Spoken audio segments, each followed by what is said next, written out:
जो है वो दिलचस्प चीजें देखने को मिलेगी। राजनीतिक सफर हम जानने की कोशिश कर रहे हैं। तमाम जो मंत्रीगण हैं, विपक्ष के वरिष्ठ नेता यहाँ पर पहुंच रहे हैं। सवाल जवाब का दौर लगातार चल रहा है। हमारे साथ एक बार फिर से एक और मेहमान जुड़ गए हैं। बिल्कुल बेहद खास मेहमान हैं ये, और राई के विधायक हैं। राष्ट्रीय स्वयंसेवक के रूप में इन्होंने अपने सामाजिक जीवन की शुरुआत की और साथ ही बड़े ही शांत स्वभाव के हैं, काम में ज्यादा विश्वास रखते हैं। जोरदार तालियों के साथ स्वागत करें राई के विधायक मोहनलाल बडोली जी का। सर, आपसे अनुरोध है आप मंच पर आए और सवाल जवाब के अगले सेशन को आगे बढ़ाती हुई मेरी सहयोगी षष्ठी मेहता नजर आएंगी। सर, बहुत ज्यादा स्वागत है आपका। जोरदार तालियां हो जाए एक बार फिर से।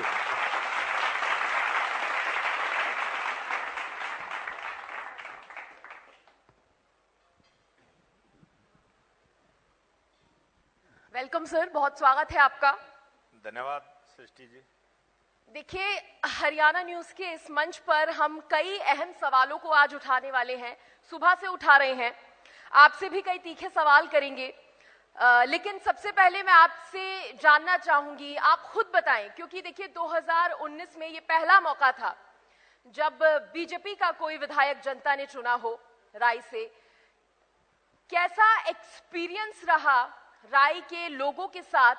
साथ ही साथ ये बताइए कि क्या क्या दिमाग में आपकी प्लानिंग थी, क्या वो चीजें थी जिस पर आप बदलाव लाना चाहते थे और उन पर किस तरह से खरे उतरे हैं?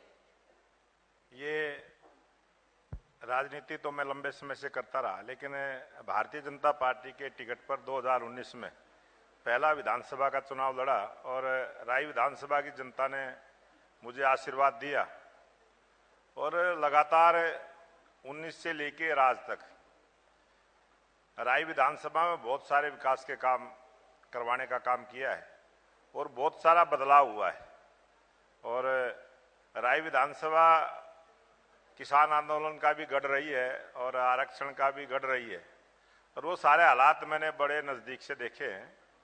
तो आज मैं कह सकता हूं कि राई विधानसभा में जिस प्रकार से सड़कों का निर्माण हुआ है, स्कूलों के बिल्डिंग बनने का काम हुआ है, स्टेडियम बनाने का काम किया है, वहाँ एजुकेशन सिटी में यूनिवर्सिटियाँ बनी हैं और बिजली के नए नए पावर हाउस लगे हैं और इंडस्ट्री का हब है, तो बहुत सारी इंडस्ट्रियल एरिया नया डेवलप हुआ है और वहाँ पर प्राइवेट बिल्डरों के द्वारा भी बहुत सारे सेक्टरों का निर्माण हुआ है।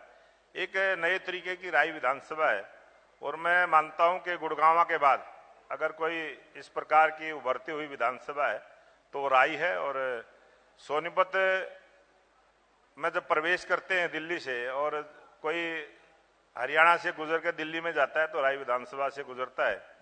मेरी विधानसभा में national highway 334 B, national highway 44 से केजीपी, केएमपी और सोनीपत का बाईपास और अब मुरथल से जो देहरादून नेशनल हाईवे में जो नया रोड जुड़ेगा उसकी भी काम प्रोग्रेस पे है। तो बहुत अच्छे तरीके से सड़कों का जाल बिछा है और आने वाले समय में जैसे मेट्रो का है वो पाइपलाइन में काम है, तो बहुत सारे विकास के काम राय विधानसभा में होंगे। बड़े बड़े प्रोजेक्ट सर आपने गिनाए, लेकिन जब हमारे रिपोर्टर्स जमीन पर उतरते हैं, वहां के लोगों से बात करते हैं, तो लोगों की एक बहुत बड़ी शिकायत ये सामने आई है कि रोड कनेक्टिविटी नहीं है। अंदर खाने अगर देखा जाए तो काफी समस्याओं का सामना करना पड़ता है, टूटी फूटी रोड है, गड्ढे हैं सड़कों में।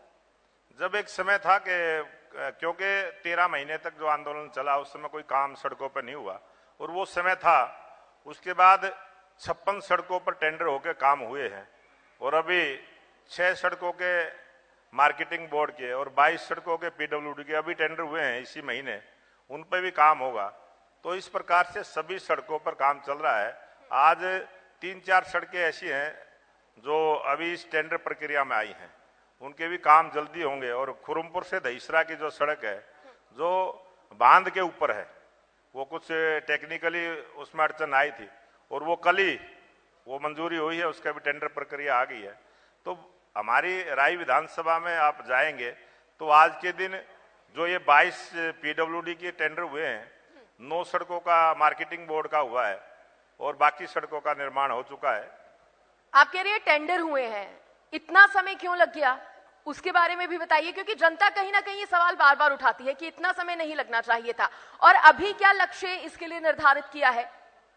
अभी जिस प्रकार से 56 सड़कों का टेंडरिंग के द्वारा काम हुआ है और ये जो 22 और 9 31 सड़कों का जो अभी काम होगा, तो इस प्रकार से मेरी पूरी राय विधानसभा कंप्लीट हो जाएगी।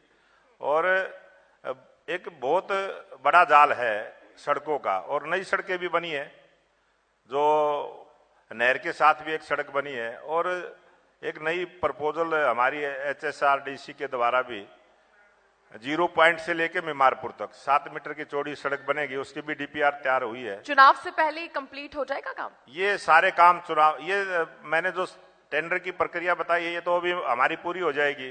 ये तो सारा 1.5 महीने में काम पूरा हो जाना है।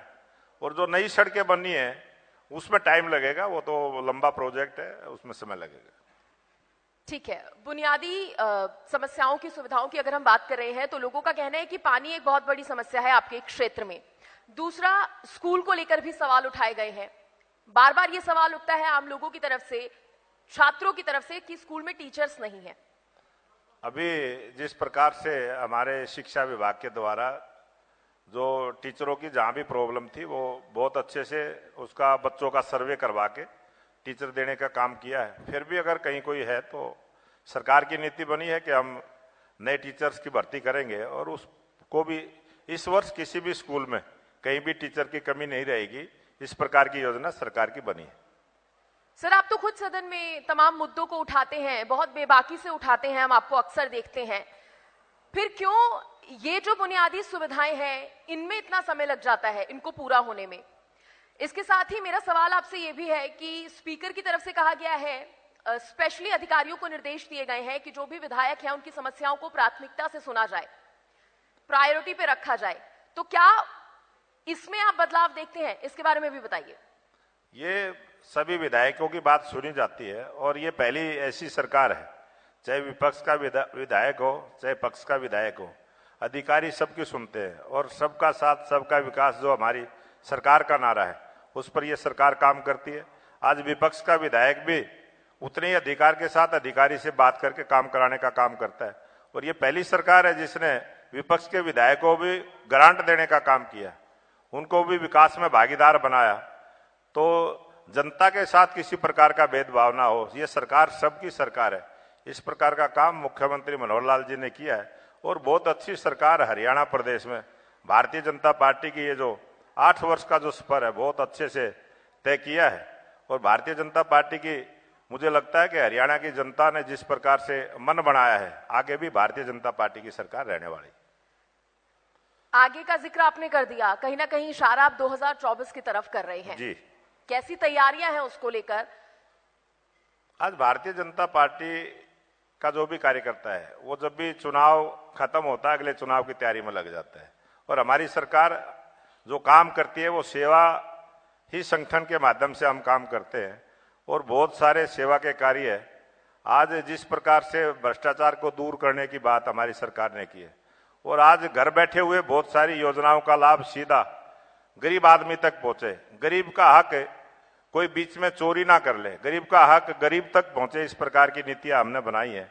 और एक पोर्टल के माध्यम से हमारी सरकार ने वो सारी सुविधाएं आम आदमी तक पहुंचाने का काम किया है।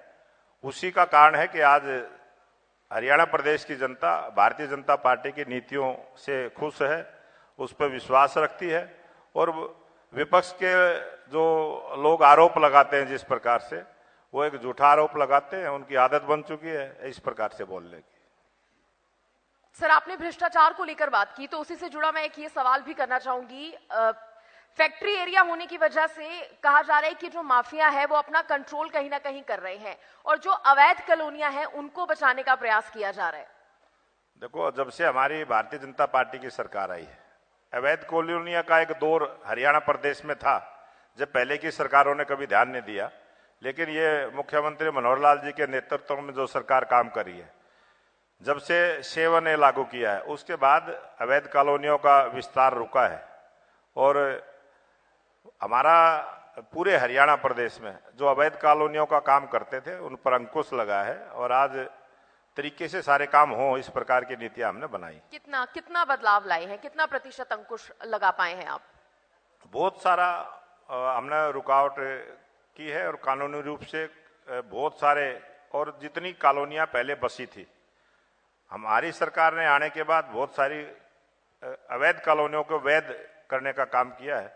और आज बहुत बड़े स्तर पर जितनी भी जिस कॉलोनी की आबादी 50% से ज्यादा है, उन सबको वैध करार करने का काम किया है। उन सबको बिजली, पानी, सड़कें, जो भी मूलभूत सुविधाएं आम आदमी को चाहिए वो सारी देने का हमारी सरकार ने काम किया है। आप कह रहे हैं कि सरकार पूरी तरीके से तैयार है क्योंकि समय ज्यादा नहीं बचा है 24 के लिए। नाराजगी हरियाणा में पहलवानों की भी सामने आ रही है, सरपंचों की भी खुलकर सामने आ रही है। ऐसे में लगता है आपको, ये आपने देखा होगा जैसे ही पंचायतों के चुनाव हुए और जैसे ही जब तक सरपंचों ने अपना कार्यभार भी नहीं संभाला था तो कुछ लोगों का पहले से ही मन था, उन्होंने आंदोलन करने का मन बनाया और काफी समय तक वो इसी काम में लगे रहे। एक वो मैं कहूंगा कि वो सरपंचों का आंदोलन नहीं था, वो राजनीतिक लोगों का एक आंदोलन था। वो उसमें कामयाब नहीं हुए और आज हरियाणा प्रदेश की जो 6200 पंचायतें हैं, सभी सरपंच काम कर रहे हैं। कुछ 500-700 सरपंच बचे हैं जो अभी उस रास्ते पर नहीं आए हैं। मुझे लगता है कि जनता के प्रेशर से, जनता के कहने से वो अपने आप अपना काम करना शुरू करेंगे।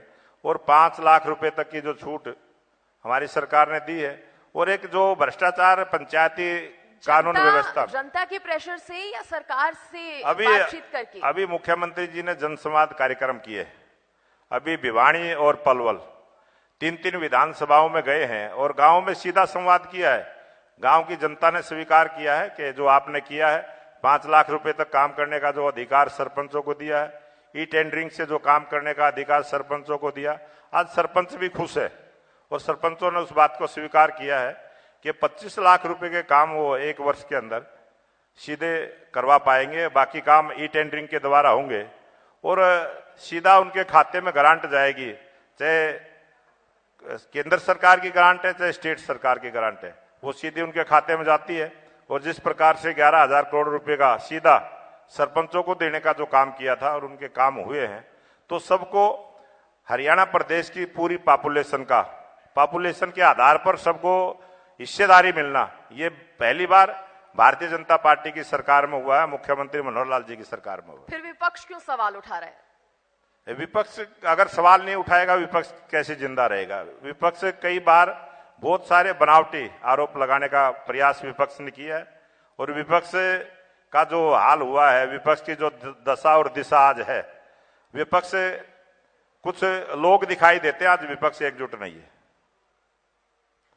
बडोली साहब, मैंने पहलवानों का मुद्दा भी उठाया। देखिए, ये मुद्दा कहीं ना कहीं ये जो मामला है वो तूल पकड़ रहा है। विपक्ष का कहना है कि जिन पहलवानों को ट्रेनिंग सेंटर में जाकर ट्रेनिंग लेनी चाहिए, वो आज सड़क पर उतरकर प्रदर्शन करने को मजबूर है।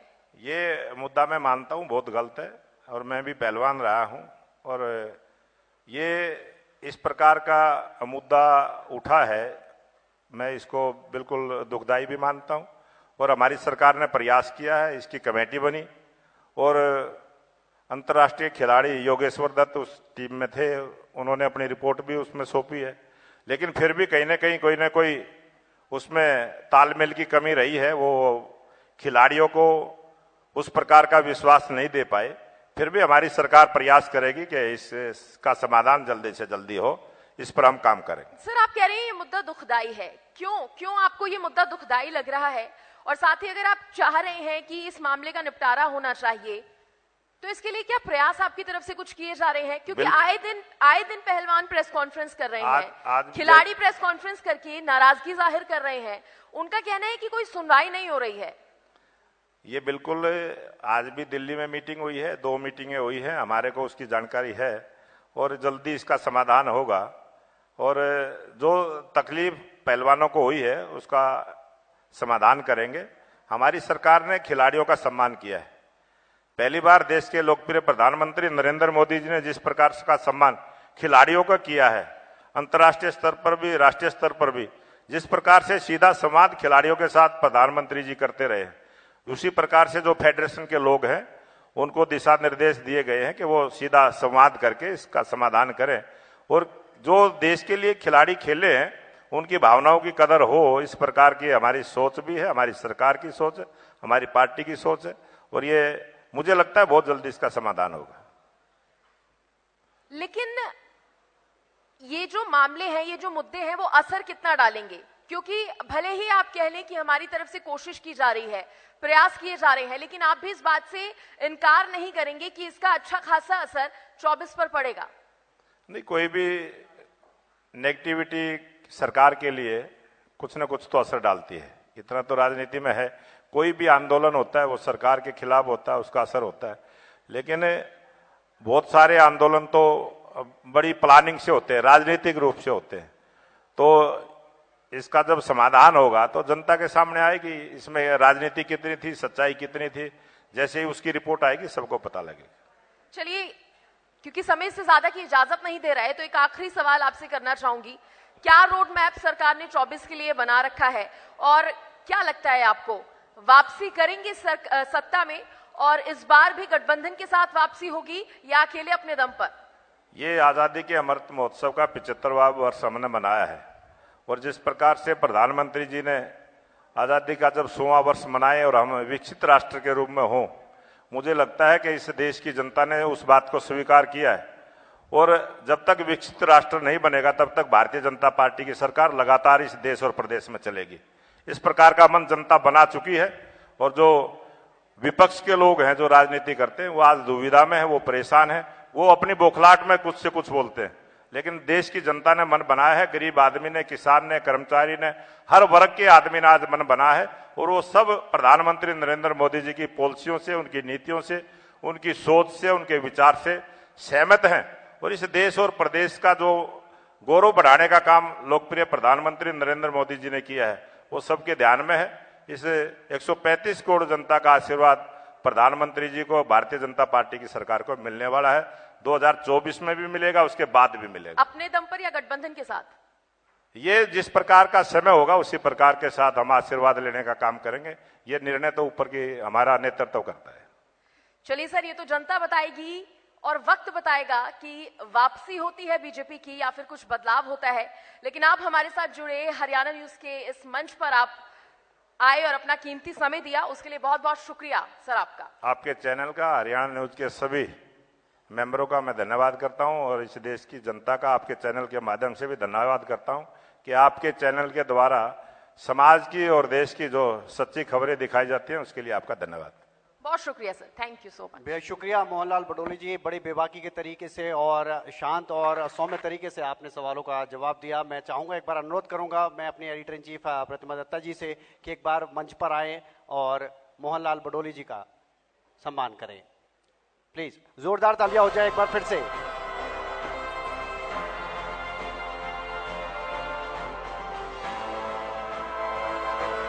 एक और शानदार सेशन हमें देखने को मिला। सवाल जवाब का ये दौर बेहतरीन रहा, और वाकई में किस तरह से राई में विकास कार्य हो रहे हैं और क्या विजन है खुद का और पार्टी का, यह मोहनलाल बडोली जी ने बखूबी साफ किया है। बहुत शुक्रिया सर अपना कीमती समय देने के लिए, समय निकालने के लिए। और एक से एक बेहतरीन सेशन हमारे इस कॉन्क्लेव में देखने को मिल रहे हैं।